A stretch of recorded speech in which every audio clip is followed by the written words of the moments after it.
On disait qu'ils n'avaient pas couché ensemble depuis des années. Chut! Madame Dubois a bien tenté de faire taire Madame Martin, mais il était déjà trop tard. Qui a thé, il a caché. Tout le monde sait qu'il est exceptionnellement bien monté, n'est-ce pas? A ajouté Madame Bernard en mimant une taille impressionnante avec ses mains. Sa femme ne le supportait plus, elle le fuyait. En faisant mes courses, j'ai entendu cette rumeur choquante de la bouche des vieilles dames du quartier. Et cette nuit-là, alors que mon mari était en déplacement, les mômes sont sortis de la bouche avant même que je ne puisse les retenir. Puis-je vous aider? Mon beau-père et moi sommes restés figés. Amélie, vraiment? La voix de mon beau-père tremblait. Je ne voulais pas admettre mon propre désir, mais il était trop tard. Mon beau-père m'a doucement pris la main et m'a conduite vers sa chambre. Cette nuit-là, j'ai franchi la ligne du destin. J'ai alors compris par moi-même la souffrance de sa défunte femme, ma belle-mère, mais en même temps, j'ai découvert un monde nouveau, jusqu'alors inconnu.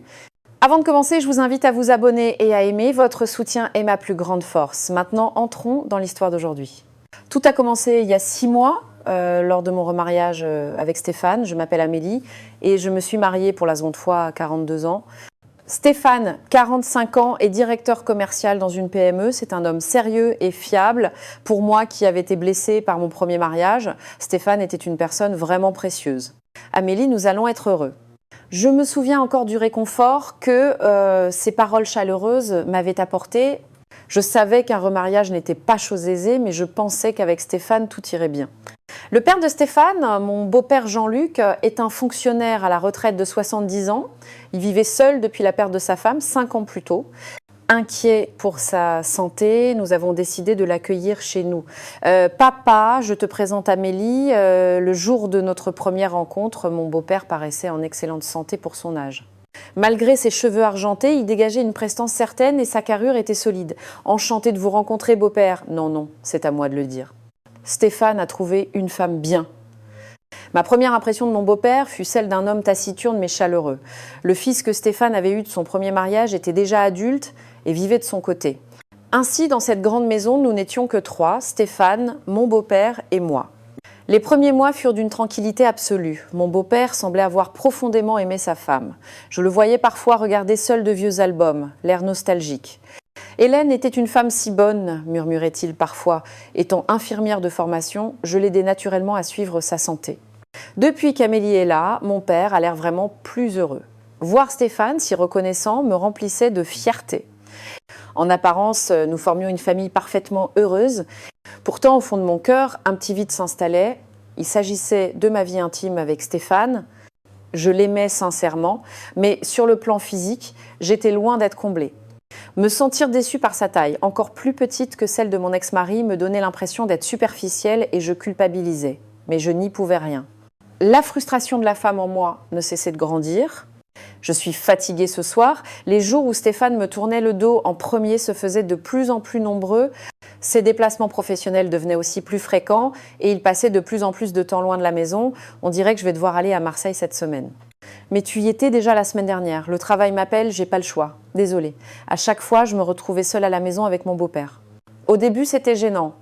Les moments où une belle fille et son beau-père se retrouvent seuls se multipliaient. Cependant, mon beau-père a toujours été respectueux et a maintenu une certaine distance. Amélie, ce n'est pas trop inconfortable sans Stéphane. Non, pas du tout, beau-père. Au contraire, cela me donne l'occasion de discuter un peu avec vous. En disant cela, je sentais pourtant une étrange émotion grandir dans un coin de mon esprit. L'allure masculine de mon beau-père attirait de plus en plus mon attention. Il paraissait si robuste et en bonne santé qu'il était difficile de croire qu'il avait 70 ans. Je me demande comment il était dans sa jeunesse. Ses pensées me surprenaient parfois moi-même. Suis-je normale? Une belle fille peut-elle avoir de telles pensées? Mais à l'époque, c'était encore qu'une simple curiosité. Le véritable changement a commencé plus tard. Précisément la semaine où Stéphane est parti pour un long déplacement d'1 semaine, Amélie, pendant mon absence, prend bien soin de papa. Ne t'inquiète pas, je m'occuperai bien de lui.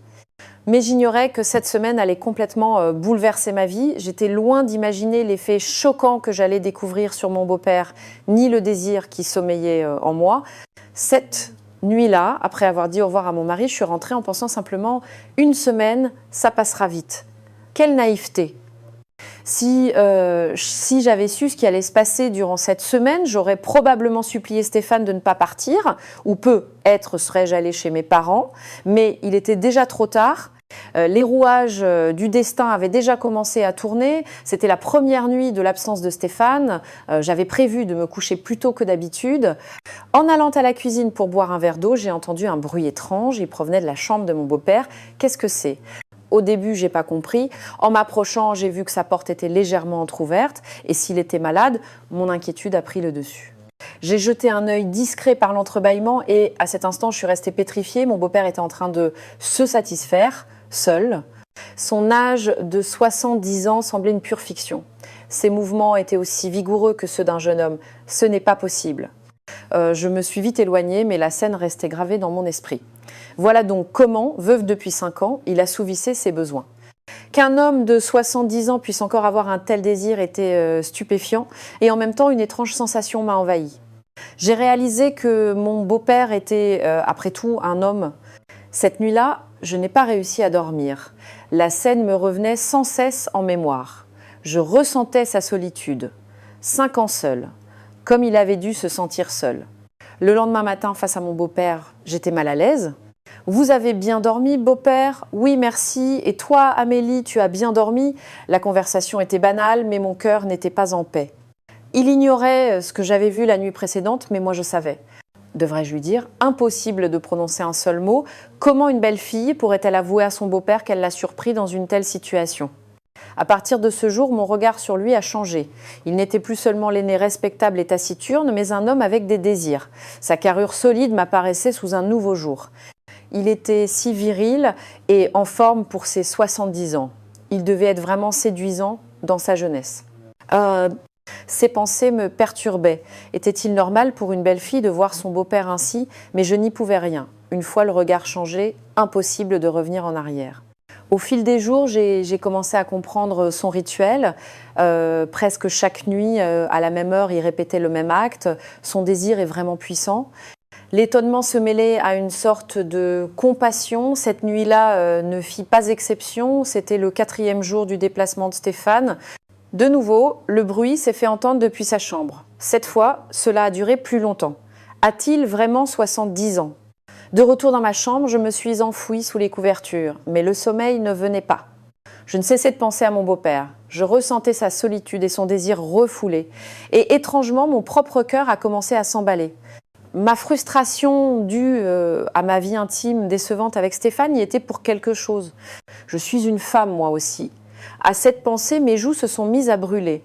À quoi suis-je en train de penser ? Il est le père de mon mari.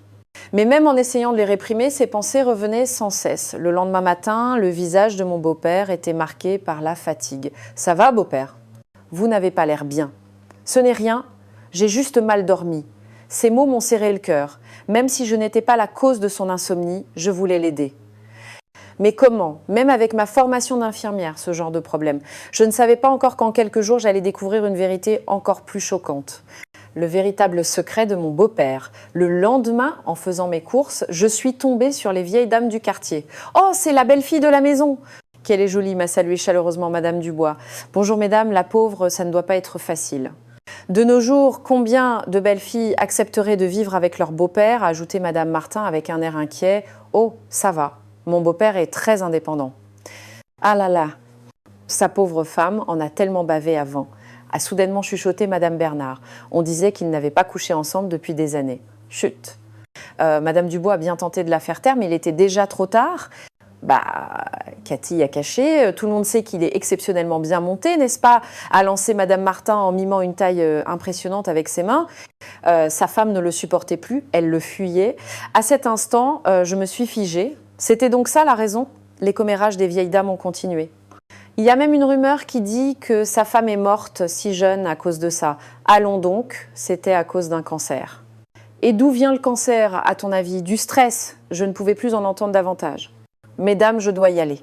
Oh, elle s'en va. On a peu être dit des bêtises. Sur le chemin du retour, mes pensées étaient confuses. Si ce qu'elle disait était vrai, mon beau-père serait si imposant. C'est pour ça que ma belle-mère évitait les relations avec lui. Alors, si seule la scène dont j'avais été témoin quelques jours plus tôt m'est revenue en mémoire. Tout s'éclairait. La raison pour laquelle, veuf depuis 5 ans, il devait gérer seul un désir si puissant. De retour à la maison, mon esprit ne s'était toujours pas calmé. Mon regard sur mon beau-père allait encore changer. « Amélie, tu rentres des courses ?»« Oui, beau-père. » Il m'a salué comme d'habitude, mais mon cœur était lourd. Les paroles des vieilles dames résonnaient dans ma tête. En préparant le dîner, je ne pensais qu'à ça. Est-ce vraiment possible? Ma curiosité grandissait, mais je n'avais aucun moyen de vérifier. Je n'allais tout de même pas lui demander directement. Cette nuit-là, le bruit a de nouveau retenti de sa chambre. Cette fois, il semblait encore plus intense que d'habitude. Les vieilles dames devaient avoir raison. Je me suis cachée sous ma couette en me bouchant les oreilles, mais c'était inutile. Ma curiosité n'en était que plus grande. Si différent de Stéphane. Est-ce pour ça que sa femme ne pouvait le supporter? Ces pensées tourbillonnaient dans ma tête. Quelques jours plus tard, une occasion inattendue s'est présentée. Et c'est là que j'ai pu constater que les dires des vieilles dames n'étaient en rien une exagération. C'était le 3e soir du déplacement de Stéphane. J'avais fini de préparer le dîner plus tard que d'habitude. Mon beau-père regardait les informations dans le salon. « Beau-père, le dîner est prêt. Merci Amélie. » Pendant le repas, nous n'avons guère échangé. Un dîner silencieux comme d'habitude. Mais je n'étais pas tranquille. Les paroles des vieilles dames et ce que j'avais vu quelques jours plus tôt me préoccupaient. « Vous devriez être vous coucher un peu plus tôt ce soir. » Tu as raison. J'ai du mal à trouver le sommeil ces derniers temps. Les mots de mon beau-père m'ont fait mal. Après le dîner, alors que je faisais la vaisselle, j'ai entendu le bruit de l'eau. Mon beau-père prenait un bain. Un instant plus tard, j'ai entendu la porte de la salle de bain s'ouvrir, puis des bruits de pas dans le couloir. Je m'apprêtais justement à aller à la salle de bain avec une serviette propre. J'ai failli me retrouver nez à nez avec lui dans le couloir. Mais à cet instant, j'ai vu mon beau-père sortir, vêtu seulement d'un peignoir. Celui-ci n'était pas complètement fermé et une partie de son corps était entièrement visible. Mon Dieu! Les paroles des vieilles dames n'étaient pas une exagération, au contraire c'était un euphémisme, sa taille était d'une dimension que j'aurais jamais imaginée chez un homme. La comparaison avec Stéphane était tout simplement ridicule. J'ai détourné vivement la tête. « Pardon beau-père. »« Ah Amélie, excuse-moi. » Mon beau-père embarrassé lui aussi est rentré dans sa chambre. Mais il était trop tard. La scène était gravée à jamais dans mon esprit. Même en prenant ma douche, je ne pensais qu'à ça. C'est donc pour ça que ma belle-mère, tout devenait clair. Pourquoi sa femme évitait les relations? Pourquoi il se satisfaisait seul? À 70 ans, une telle virilité, c'était incroyable. Quand je suis sortie de la douche, mon beau-père était déjà dans sa chambre. Il avait fermé sa porte plus tôt que d'habitude.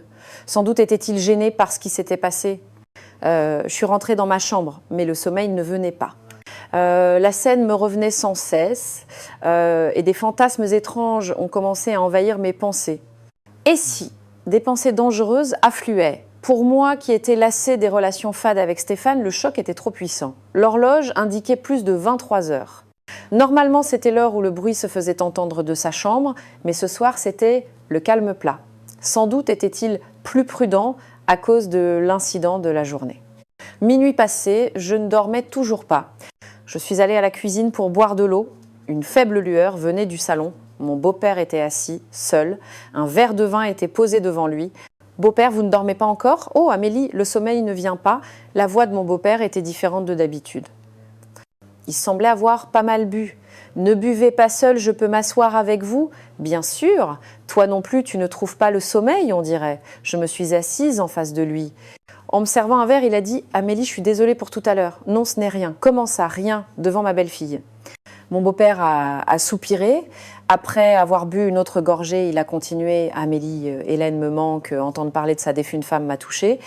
Elle vous manque beaucoup, n'est-ce pas ? » Oui, surtout ces derniers temps. Sa voix tremblait. Tu sais, même à mon âge, mon désir est encore très fort. Cette confession soudaine m'a surprise. « Beau-père, c'est une honte. Parler de ça à plus de 70 ans, a-t-elle dit en baissant la tête. Hélène.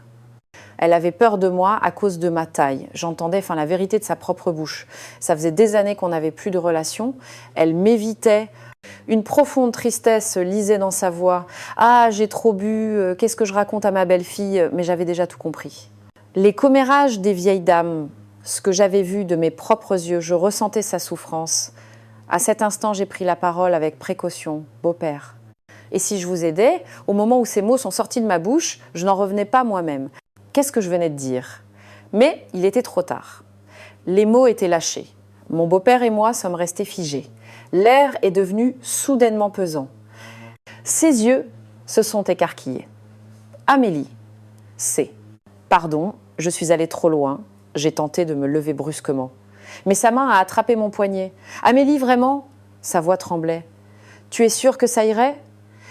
Face à 5 ans de désir refoulé, sa raison semblait s'effondrer. Je me suis retournée pour le regarder. « Oui, vous avez l'air de tant souffrir. » C'est ce que j'ai dit, mais la vérité était autre.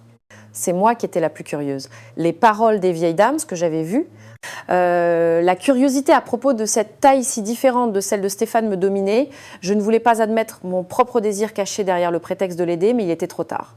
Mon beau-père m'a doucement pris la main et m'a conduite vers sa chambre. Cette nuit-là, j'ai franchi la ligne du destin. J'ai alors compris par moi-même la souffrance de sa défunte femme, ma belle-mère, mais en même temps, j'ai découvert un monde nouveau, jusqu'alors inconnu. C'était une intensité incomparable à ce que je connaissais avec Stéphane. À cet instant, j'ai compris que jusqu'à présent, je n'avais jamais vraiment vécu en tant que femme. Ce n'est qu'à l'aube que je suis retournée discrètement dans ma chambre. Le lendemain matin, l'atmosphère était incroyablement pesante. Ce qui s'était passé la nuit dernière semblait un rêve. Au point de me demander si c'était bien réel. Mon beau-père semblait ressentir la même chose. Au petit déjeuner, nous n'osions pas nous regarder dans les yeux. « Vous avez bien dormi, beau-père » ? « Oui, bien dormi. » Sa réponse était bien plus courte que d'habitude. Moi non plus, je ne savais pas comment me comporter. L'expérience de la nuit avait été si intense que mon corps s'en souvenait encore. La taille de mon beau-père dépassait vraiment l'imagination. Je comprenais parfaitement pourquoi ma belle-mère l'avait fui. Au début, c'était vraiment douloureux.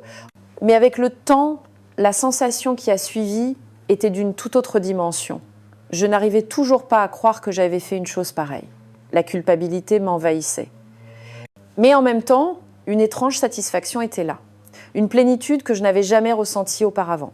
Ce n'est qu'à l'heure du déjeuner que mon beau-père a engagé la conversation. « Amélie. Oui, beau-père, pour hier soir, je suis désolée. » La culpabilité se lisait dans sa voix. C'est l'alcool qui... Non, beau-père, c'est moi qui ai fait la proposition. J'ai répondu honnêtement. Nous avons tous les deux commis une erreur. Oui, une erreur. Mais le regard de mon beau-père disait autre chose. Tout en parlant d'erreur, il semblait regretter que ce le soit. J'étais pareil. Tout en parlant d'erreur, je ne cessais de repenser à ce moment. Dans l'après-midi, mon beau-père est sorti. Il a dit qu'il allait voir des amis, mais je pense que c'était surtout pour fuir l'atmosphère pesante de la maison. Seules mes pensées devenaient encore plus confuses. Était-ce vraiment une erreur ? Ce que j'avais ressenti la nuit dernière était trop intense pour être qualifié d'erreur. Et la performance de mon beau-père avait été impressionnante. On ne lui aurait jamais donné 70 ans tant il était passionné. Vers le soir, mon beau-père est rentré, vous êtes rentré, oui, merci. L'ambiance était toujours aussi tendue. En préparant le dîner, je me sentais constamment observée. Il me semblait sentir son regard sur moi et moi aussi, je le regardais à la dérobée. Depuis la nuit dernière, ma perception de lui avait radicalement changé. Il n'était plus l'aîné taciturne, mais un homme, et un homme très séduisant. Le dîner s'est terminé en silence. Nous sommes rentrés dans nos chambres respectives plus tôt que d'habitude, mais le sommeil ne venait pas. Je ne cessais de penser à la nuit dernière, et étrangement une partie de moi espérait que cela se reproduise. Suis-je devenue folle ? Est-il normal pour une belle fille de penser ainsi à son beau-père ? Mais je n'y pouvais rien. Je ne pouvais oublier cette intensité une fois découverte. 23 heures passées, la chambre de mon beau-père restait silencieuse. D'habitude, c'était l'heure où le bruit se faisait entendre, mais il devait faire attention à cause de la nuit dernière. Ne trouvant pas le sommeil, je suis allée à la cuisine pour boire de l'eau. Une faible lueur venait du salon. Mon beau-père était de nouveau assis, seul. La même situation que la veille. Beau-père, Amélie. Toi non plus, tu ne dors pas? Non, le sommeil ne vient pas. Je me suis assise prudemment à côté de lui, bien plus près que la nuit précédente. Vous non plus? Vous ne dormez pas? Non, je ne cesse de penser à hier soir, a-t-il avoué franchement. Moi aussi. Ai-je répondu honnêtement? À cet instant, l'atmosphère entre nous a de nouveau changé, la même tension que la veille flottait dans l'air. Amélie, oui? C'était vraiment une erreur? Hier soir? A-t-il demandé prudemment. Je n'ai pas pu répondre. Honnêtement, ce n'était pas une erreur. C'était ce que je voulais. Je ne sais pas. Moi non plus, je ne sais pas. Mon beau-père s'est interrompu. Mais quoi? Je ne le regrette pas. À ces mots, mon cœur s'est mis à battre. Moi non plus, je ne regrettais rien. Au contraire, j'en voulais plus. Beau-père, je ne regrette pas non plus. À cet instant, sa main a recouvert la mienne. C'était plus naturel que la veille. Alors nous, Stéphane rentre demain. L'ai-je ramené à la réalité? C'est vrai. Demain, Il semblait déçu lui aussi. C'est la dernière fois alors, probablement. Mais nous savions tous les deux que ça ne pouvait pas être la dernière fois. Cette nuit-là, nous avons de nouveau franchi la ligne. Cette fois, c'était plus naturel, plus intense que la veille. Et j'en ai eu la certitude, cette relation n'était pas une simple erreur. Le jour du retour de Stéphane, l'ambiance était très étrange. Chérie, ça a été? Oui, rien de spécial. C'était un mensonge, rien de spécial. Ma vie avait été complètement bouleversée. Et papa, comment allait-il? Il allait bien, il ne s'est pas trop senti seul. Un autre mensonge, mon beau-père s'était senti terriblement seul. Et nous avions comblé cette solitude ensemble, tant mieux alors. J'étais inquiet qu'il se sente seul pendant mon absence. La naïveté de Stéphane me faisait culpabiliser. Mais en même temps, ces moments avec mon beau-père me manquaient déjà. Comment oublier l'intensité vécue pendant une semaine? Cette nuit-là, j'ai eu une relation avec Stéphane, mais j'ai été encore plus déçue qu'avant. La comparaison avec mon beau-père était inévitable, la taille pour commencer était incomparable et l'endurance totalement différente. Et je me contentais de ça avant. J'ai soudain réalisé à quel point mes relations avaient été insatisfaisantes jusqu'à présent. Quelques jours plus tard, Stéphane a annoncé un nouveau déplacement. Cette fois, je pense que ce sera pour 3 ou 4 jours. Encore? C'est le travail, je n'y peux rien. Une partie de moi se réjouissait. C'était une nouvelle occasion de me retrouver seule avec mon beau-père. La première nuit de l'absence de Stéphane, je suis restée éveillée tard exprès. Mon beau-père semblait avoir fait de même. Quand nous nous sommes croisés dans le salon, nous n'avons rien dit. Mais un simple regard a suffi. Nous savions tous les deux que nous attendions ce moment. Cette fois, j'ai été plus honnête. Fini le prétexte de l'aider. J'ai admis que c'était ce que je voulais. À partir de cette nuit-là, notre relation secrète a véritablement commencé. C'est devenu un rituel à chaque déplacement de Stéphane. Le jour, nous étions une belle fille et un beau-père ordinaire. La nuit, nous devenions un homme et une femme. Amélie, grâce à toi, je revis. Les mots de mon beau-père me comblaient. Moi aussi, grâce à lui, je découvrais une nouvelle facette de moi-même. Mais en même temps, la culpabilité était là, le sentiment de trahir Stéphane. Beau-père, ce que nous faisons, n'est-ce pas mal, Amélie, je le sais, mais je ne peux pas m'arrêter. Mon beau-père ressentait la même chose. Une relation que nous savions mauvaise, mais que nous ne pouvions arrêter. Cette nuit-là, nous avons encore franchi une limite, mais un secret finit toujours par être découvert. Nous ignorions que ce moment approchait. Stéphane a soudainement changé ses plans de voyage. Il devait être environ 2 heures du matin. Soudain, un bruit à la porte d'entrée. Non. Nous nous sommes figés. C'était Stéphane. Vite, vite. Mon beau-père s'est rhabillé en hâte. J'ai fait de même des bruits de pas dans l'entrée. Chérie, Amélie. C'était la voix de Stéphane. Attends une seconde. Je suis aux toilettes. Mon beau-père est sorti par la porte de derrière. J'ai couru aux toilettes et j'ai fait couler l'eau. Mon cœur allait exploser. Pourquoi si tard? Mon travail s'est terminé plus tôt. J'ai pris le premier train du matin. Ah, d'accord. Je craignais qu'il n'entende le tremblement dans ma voix. Papa dort? Oui, il s'est couché tôt. Mensonge. Il était avec moi quelques minutes plus tôt. Heureusement, Stéphane n'a rien soupçonné. Fatigué, il s'est vite endormi. Mais moi, je n'ai pas pu fermer l'œil. Nous avions failli nous faire prendre quelques minutes plus tard, et c'était la catastrophe. La simple pensée me glaçait le sang. Le lendemain matin, en croisant mon beau-père, nous n'avons rien dit, mais nos regards ont tout confirmé. Nous avions conscience du danger de la nuit dernière. Quelques jours plus tard, mon beau-père a abordé le sujet avec précaution. « Amélie, hier soir, c'était trop dangereux. » Oui, c'était vraiment juste. Je crois qu'il faut arrêter. Ces mots m'ont fait mal. Si Stéphane s'en rend compte, comment pourrons-nous le regarder en face? Une profonde culpabilité se lisait dans son regard. Beau-père, c'est pas votre faute, c'est aussi la mienne. Non, tout est de ma faute d'avoir ainsi troublé la femme de mon fils. Devons-nous vraiment arrêter? Et je demandais prudemment. Je ne veux pas arrêter non plus. C'était sa confession honnête. Mais nous n'avons pas le choix. C'est impardonnable envers mon fils. Il avait raison, mais nous le savions tous les deux. Mon beau-père a longtemps hésité avant de dire « je vais déménager ». Déménager?